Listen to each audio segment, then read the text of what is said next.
YouTuber, just like making videos. In this one, I'm going to talk about the mentality of a bootlicker. I remember when the Robert Gates situation, where Robert Gates was arrested. You know, we know he's a television personality. You know, I think he does the History Channel, or you know, he does something about finding people's DNA, tracing them back to Africa. You know, Robert Gates, when he was arrested in his own home, you know, how that story was sensationalized in the media.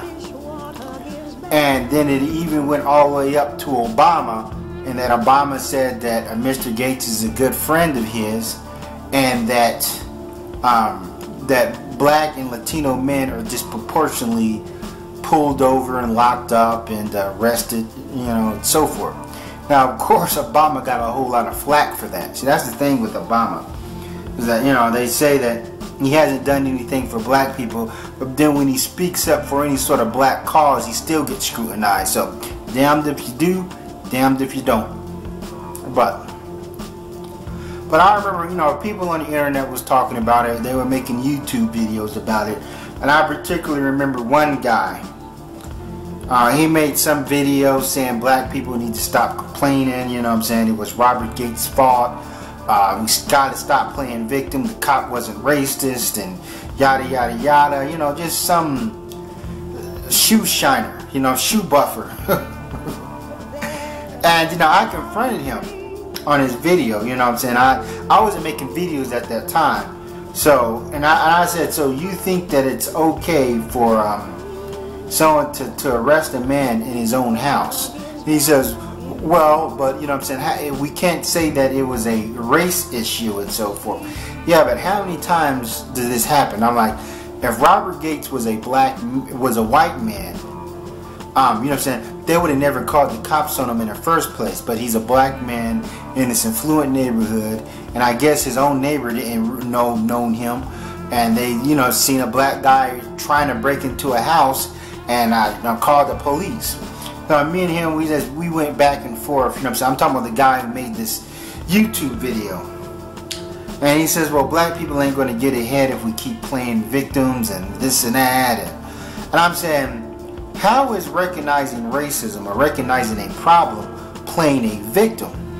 Now, this guy, his channel was focused on making money. That's the, you know what I'm saying, that was his whole agenda. You know, that was the baseline of his channel. He had videos about how to make money, how to flip money, and so forth. But he never actually told us how to do it. You know, I'm like, he'll do a video where he's in there's one video he did where it looked like he was at a Motel 6 or whatever, and he was saying that he was in some sort of extravagant hotel about to make some sort of business transaction, and we never seen the transaction take place or what they're talking about. His whole channel, this black dude, his channel is about making money, but you know, he didn't have much views, much subscribers, and he never really broke down on how to make money. He says, but he made this video about Robert Gates, and it got a whole bunch of views because he was talking about race and black people need to stop whining about racism. He was on the police officer's side, and it got tens of thousands of views, as opposed to his other videos, and it was just mindless banter about making money, but he never executed on how he makes money. Even though I respected this guy because he showed his face on camera, but he never showed off his assets. Assets. You know, he'd say that he drove a nice car, I didn't see it, or his house, but you didn't see nothing, he just talks. And we was going back and forth in the comment section, and I said something, I was like, well, you ever been profiled by the police and stopped by the police just because you're black? And I was telling him one time I got pulled over, and the cop's excuse was he thought I had my brights on.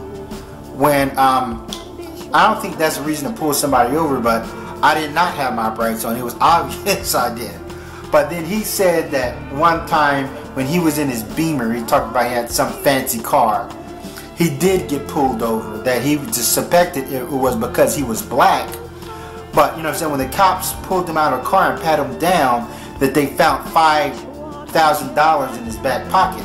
and he just smiled and gave the cop a card and told him, he said, call me and I'm gonna teach you how to make that $5,000. I'm like, whoa, you know what I'm saying? Yeah, I guess that's the way they handle it.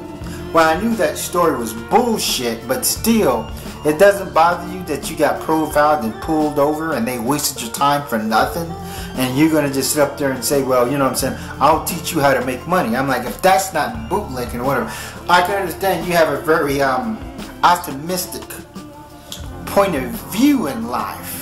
But this whole notion that blacks who just want to recognize racism, that we play victims, that we're not going to get anywhere.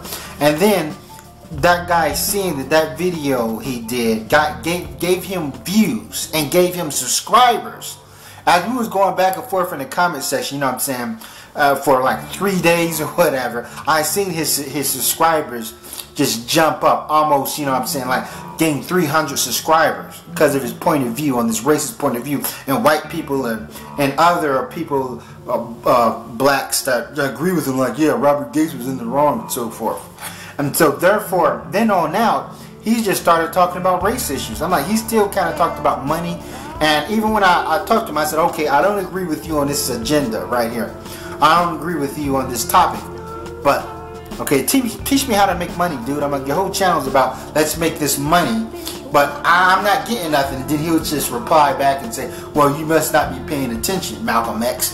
Like, he just called, because since, you know what I'm saying, I was somewhat passionate about the Robert Gates thing, and me and him was going back and forth, he just snuck in a diss, like calling me Malcolm X would be a diss. You know, I'm like, this is how foolish a lot of these guys are. He was like, okay, you're just not paying attention, Malcolm X. You know, I'm like, it was silly. But then he started talking about more racial, black people need to take accountability and so forth, and that's the thing, that's these bootlickers delight, their agenda. You know what I'm saying? Take focus off racism. You know, white racism is minuscule. But the problem is with blacks. And that blacks that, you know what I'm saying, that want to play victim or dwell on the past or acknowledge racism, that we're stagnant in life, that we're dormant, that we don't know how to make money, that we won't succeed. I'm like, what realm are they living in? I know plenty of blacks, specifically my cousin, who just got her master's degree, you know, from Purdue University. And she's one of the most pro-black females I know. I'm like, and I'm not saying her views are, I agree 100% with her views, but she will tell her own son to be wary of white people, not to really trust white people. She's extremely, you know, I would say hotep, because sometimes people think that pro-black people that want to scrutinize white people all the time, that we just don't exceed in life, we don't do nothing, that we blaming the white man for our problems.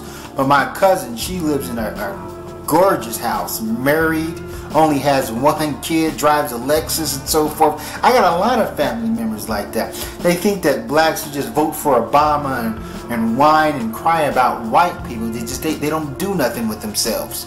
You know, that they live in the ghetto and they whine and complain. That's not true. No, I'm like, I have my criticisms and videos where I want to do my analysis on white people.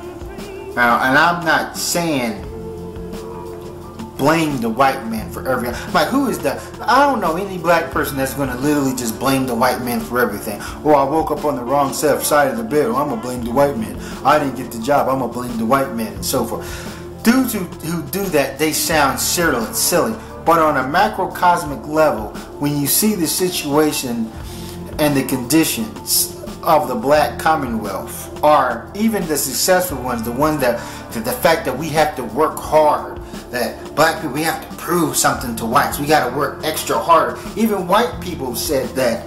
They said, well, racism isn't all that bad. Blacks may just have to work harder. You know, some people say black people got easier through affirmative actions and so forth. No, blacks have to prove themselves. I'm like, we have to prove ourselves, us decent folk, that we're not like the rest of them. You know what I'm saying? Oh, we know how to speak proper English. You know what I'm saying? We're not out here robbing and thugging. We're not like these other ones. And then us blacks must quickly condemn the actions of the degenerates, of the social misfits. I'm like, when you think about it, I'm like, that's insanity. But the thing is, people think that they got black people in a box. They got it all figured out. And as I said, and I'm going to keep saying it, that black people are the easiest people to criticize in the world.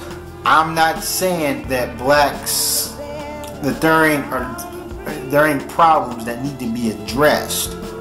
But I think a lot of people are just stretching, you know what I'm saying? Some of the problems with black people are human problems, you know, like drug addictions and so forth. Some of these squalid black neighborhoods, there's a lot of white people that live in them too. So if you have a neighborhood that's got white people, white families living there, along as with the blacks, well, whose fault is it that that community went downhill? Can you just blame the blacks? No, there's white people that live there. You know, father in the house and all. You know, there's just certain situations, economic situations, that affect both blacks and white Americans, and so forth. And when black people criticize the U.S. government, well, no, before there was a black president in office, you know, people would get it misconstrued with, yo, you're just blaming the white man, and we criticize the system. But whites criticize the system all the time.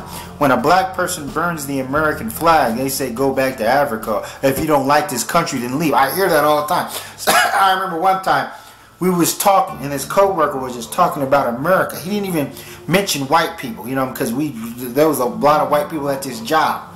And we didn't even mention, he just talked about the bureaucratic system and so forth. You know, America, what America does to poor people. And I think he just said something about, you know, blacks got it rough. And then this white person reacted and said, well, if you don't like this country, and, you know, and yada, yada, yada. You know, so you know the mind frame that they go, you know the route, you know what I'm saying, you know the route this conversation was going to take.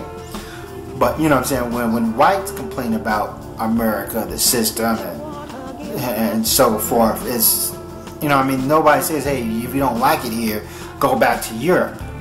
You know, because some people feel that when a black person says America, it's a code word that it's white people. No, I know that there's poor white people. People talk about white people got all the resources.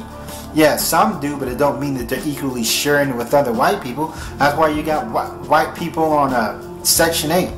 They represent 69% of the people in poverty. Now, that lives below the poverty line. But, you know what I'm saying, we don't talk about that. You know what I'm saying, black people are held to some sort of higher standard and so forth. And that now, if you point out racism, they're going to look at you as the problem. I'm like, white racism can have, I'm like, when you have racism on a professional platform, I'm like, it has more of an impact than just some black degenerate or some jobless pro-black person screaming, you know, the white man this, the white man that. You know, it's like that incident that happened in Alabama where you had a black fire chief, a white fire chief that said he didn't want to help the niggers. There was a white emergency call and there was a black emergency call. He chose to help the white people and said, we don't help niggers around here. I'm like, that is damaging. Now, and then with those white cops in Cleveland that was texting, I hate niggers. Now, you show me the story of a black fire chief saying, I'm not going to help those crackers.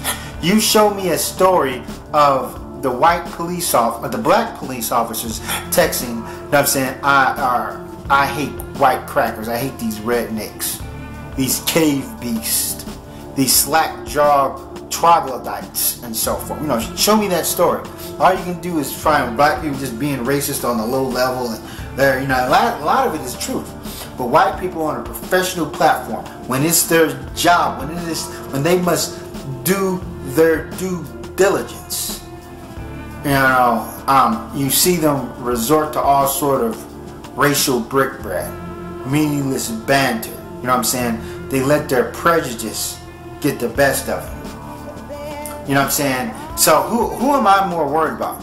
Who would you be more worried about? Somebody that don't have a job, virtually no power, is racist. And I'm not saying that there's a lot of white people that don't have nothing that are racist. Or someone who has a job that where lives depend on them. where their reaction determines life and death. That's all I want to say. Thanks for watching, and Sally Forth.